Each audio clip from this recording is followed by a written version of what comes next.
Bom, boa noite a todos.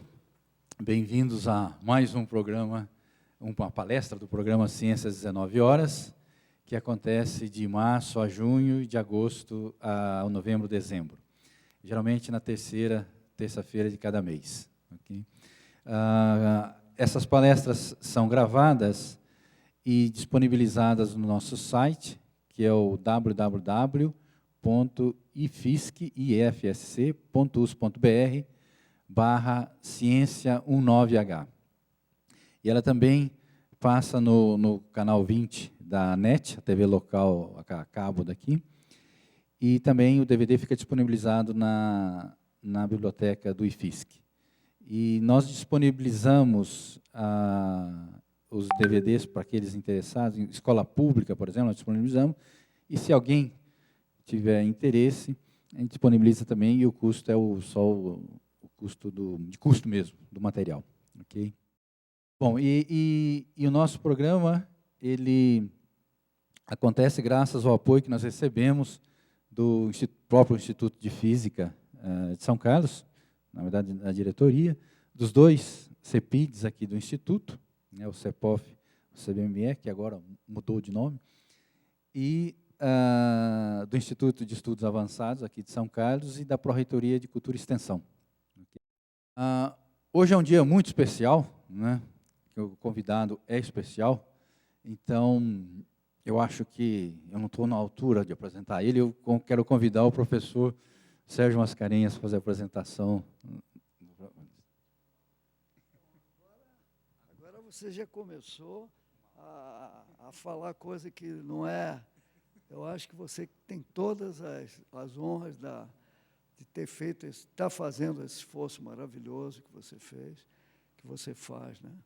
Bem, eu vou falar rapidamente para não tomar o tempo de vocês, mas o João Portinari, eu tenho um orgulho muito grande, porque ele me chama de irmão, né?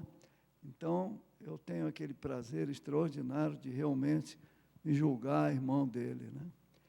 E a história dele é interessantíssima. Eu queria aproveitar para dar um histórico que nos ensina muita coisa também. Isso tudo com a figura do João. Esse camarada foi escolhido por um dos melhores professores de matemática que havia no Rio de Janeiro. E não era só matemática, né? Ele também ensinava outras coisas. Adorava o João, resolveu mandar o João para Paris, né, para estudar no Liceu Louis le Grand. Esse Liceu Louis le Grand é um negócio que nós precisamos aprender. Ele foi fundado em 1582 e recebeu um número de estudantes fabulosos. Muitos foram presidentes da França, né? Quem, na realidade, deu toda a patronagem, né, como se diz em francês, para o Liceu Louis le Grand, foi o grande rei, né, Louis le Grand. E aí, então, nós aprendemos o quê? Que um país que não tem tradições, que não cria as tradições, que não tem escola, ele nunca vai construir o futuro direito. Então, nós estamos construindo o nosso futuro agora, né? A USP foi fundada em 1934. Né? Então, você olha, Liceu Louis le Grand, né? 1582. Quem que estudou lá? Voltaire, tá certo? Eu olhei para aquela lista de cientistas e disse, meu Deus do céu. Bom, pelo menos eu conheço um aqui, né, que estudou, sentou nesse banco, né, para estudar matemática, né, que é o meu irmãozinho, né, o João Portinari. Aí eu fui seguindo a lista, né? Poincaré. Disse, meu Deus do céu, olha que lista, né? Henri Poincaré. Isso entre os cientistas. Disse, bom, eu conheço um. Aí eu passei por um que eu conhecia, viu, João? Aí disse, finalmente, eu conheço mais um, que foi o Laurent Schwartz, o grande Bourbaki, criador da teoria das distribuições. Quando eu era aluno no Rio, eu falava um pouquinho de francês, e o pessoal da matemática, com que eu me dava muito bem, resolveu me pedir para levar o Laurent Schwartz no parque da cidade, porque ele adorava as borboletas azuis do Brasil, né? Porque ele tinha paixão pelo estudo de simetria. e assimetria. E, então, eu disse, puxa, eu conheci, agora eu conheço dois. Conheço o João Portinari e conheço o Laurent Schwartz pessoalmente. Fiquei muito contente. Aí fui seguindo a lista. E os poetas, né? Nossa, mãe de misericórdia, né? Que gente, né? Bem, eu não vou continuar, mas eu vou falar também nos empresários que estudaram lá, como o Citroën, né, que criou o carro Citroën, né, que está por aí, o Michelin. Né? Você vê, é uma mistura de tradições que vai da poesia, da filosofia, para a matemática. Né? Quer dizer, isso é um caldo maravilhoso. É isso que nós precisamos, pessoal. Criar esse caldo no Brasil, né? Fazer disso a história que são os degraus para o nosso futuro. Então, a vinda do João aqui, eu acho que nos dá essa lição também. Né? Ele foi para lá, fez o Lycée Louis Le Grand, depois foi para a grande École Normale, porque o Lycée Louis Le Grand, ele prepara o pessoal para o vestibular da Grande École, que foi criada por quem? Pelo Napoleão. Né? Napoleão foi o homem que sentiu que, para a França ser realmente grande, ele tinha que ter muitos matemáticos, tinha que ter muitos físicos, né? Tinha que ter gente do peso do Fourier, né? Tinha que ter gente, depois, como o Henri Poincaré, que veio depois, numa onda de século. Um negócio que nós temos que aprender, pessoal. Né? E esse camarada aqui me ensinou essas coisas através da vida. Ele saiu de lá, para onde é que ele foi? Foi para o MIT, né? Fez o doutorado no MIT. Voltou para o Brasil, foi para a PUC do Rio, e aí criou um departamento de matemática, que ele foi um dos primeiros professores. Durante 13 anos, ele trabalhou nesse departamento. Né? E aí, não contente com toda essa trajetória, ele, além de tudo, por amor ao paizinho dele, né, o grande Portinari, ele resolveu dedicar a vida dele a criar uma grande fundação, que é a Fundação Portinari, que está lá na PUC, num prédio histórico, né? E ele conseguiu, isso é muito importante, a pessoa ter networking, né? A pessoa saber com quem ela se liga para poder realmente realizar os seus sonhos. Ele encontrou uma pessoa que foi muito importante para São Carlos também, foi muito importante para a criação aqui do nosso instituto, foi importante para a criação da Federal, da Engenharia de Materiais, que foi o grande Pelúcio Ferreira, que criou a FINEP. Você vê como as coisas estão todas ligadas. E o Pelúcio se apaixonou pelo projeto do João e ajudou, pela FINEP, a criar a fundação.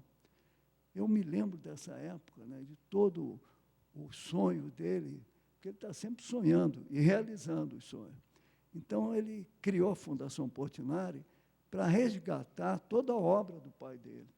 E ele conseguiu fazer isso através dos anos, começou em 1979, se não me engano. Estou certo? Eu sou um biógrafo meio meia-sola, mas, contando com a amizade dele, isso daí já é suficiente. Então, o que aconteceu? Ele fez essa fundação e fez um catálogo raisonné. Catálogo raisonné é em que você estuda todas as obras e vê de onde como elas foram encomendadas, onde é que elas estão. Então, ele reuniu mais de 5.000 documentações sobre a obra do pai, no mundo inteiro. Rússia, pode pensar em qualquer país aí, ele foi lá, redescobriu. Isso é uma obra titânica, pessoal. Isso precisa de força. As pessoas que não têm essa força de dar os seus sonhos realidade, elas não conseguem. E esse camarada tem essa força. Então, eu vou parar de falar, porque senão eu fico contando as suas. Voltou, então, com todos esses títulos e está tratando da arte brasileira. Trabalhou até na televisão e novela da Globo. Né? Agora, eu acho que o ponto alto de tudo isso foi quando você foi com o presidente da República para a ONU, porque, por tradição, a abertura da Assembleia Geral é feita pelo presidente do Brasil. Isso é histórico, desde o começo da ONU. Aí o João foi lá, o Lula era o presidente, ele levou a obra dele sobre guerra e paz, que o Lula distribuiu para 192 países. Aquele foi um momento realmente maravilhoso. E aí ele conseguiu, ainda por cima, tirar da ONU a obra do pai. Né? Qual brasileiro que vai a Nova York visitar a ONU? Né? Então, ele trouxe para o Brasil para fazer o restauro da obra, porque as Nações Unidas, o prédio está sendo reformado. Eu não sei como esse camarada consegue coisas, sabe? Tem aquele samba que o amor, né, é um negócio que a própria razão desconhece, né? Mas você, eu acho que não conhece esse negócio de é impossível, né? Você vai em frente, e ele foi e trouxe a grande obra do pai, inaugurou do lugar de onde ela saiu, que foi o Teatro Municipal do Rio de Janeiro, porque o pai não pôde ir porque era comunista, e os americanos, no tempo lá daquelas feras lá, proibiram ele de entrar nos Estados Unidos, né?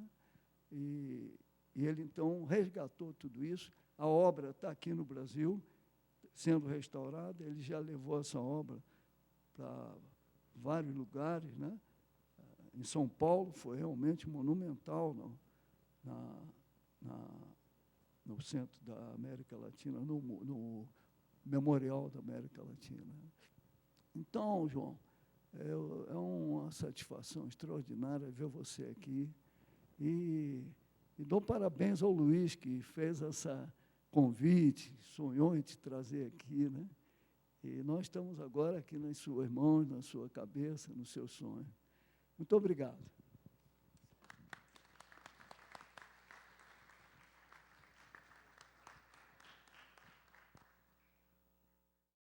Todos nós aqui conhecemos o coração e a generosidade desse homem que está aqui, né? Eu tenho o orgulho e a ousadia, não é, Sérgio, de chamar você de irmão. Você é meu irmão maior, meu irmão que me deu tanto, me deu, inclusive, a cidadania são carlense, né? Você me deu até isso. Eu só queria fazer uma pequena retificação. Eu não criei o Departamento de Matemática da PUC, Sérgio. Quem criou foi o Antônio César Olinto, que me convidou para voltar para o Brasil, né, para ajudá-lo a criar o departamento. Então, eu e mais 3 colegas fomos ajudantes do Olinto nisso. Então, eu queria fazer um agradecimento do fundo do coração para você, pelo que você é, por tudo que você representa para nós todos, viu, Sérgio? E queria pedir licença a vocês para eu não me alongar muito aqui nessas palavras de introdução, porque eu tenho uma história que eu acho que é emocionante e que eu queria compartilhar com vocês. Então, eu quero sentar logo ali e já dar início, tá bom? Então, eu queria começar fazendo uma homenagem, uma pequena homenagem a um homem que merece tudo, muito mais do que essas pequenas homenagens, né? E queria também mostrar para vocês dois pensamentos, 2 frases que nos inspiraram ao longo de toda a execução do projeto Portinari, né? A primeira é do compositor polonês Chopin.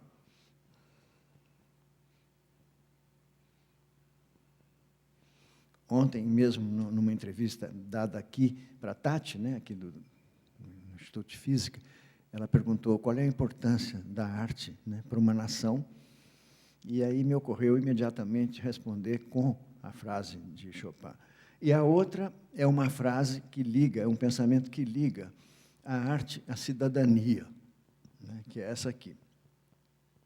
Eu acho que ninguém disputaria que não há cidadania sem memória, e também não disputaria que não há memória sem arte, né? Então, essa ligação da arte com a cidadania. Agora, para entrar no clima do que nós vamos assistir, eu queria convidar vocês para nós ouvirmos juntos um grande poeta brasileiro, que era muito amigo de meu pai, e que, logo no dia seguinte à morte de meu pai, fez esse poema.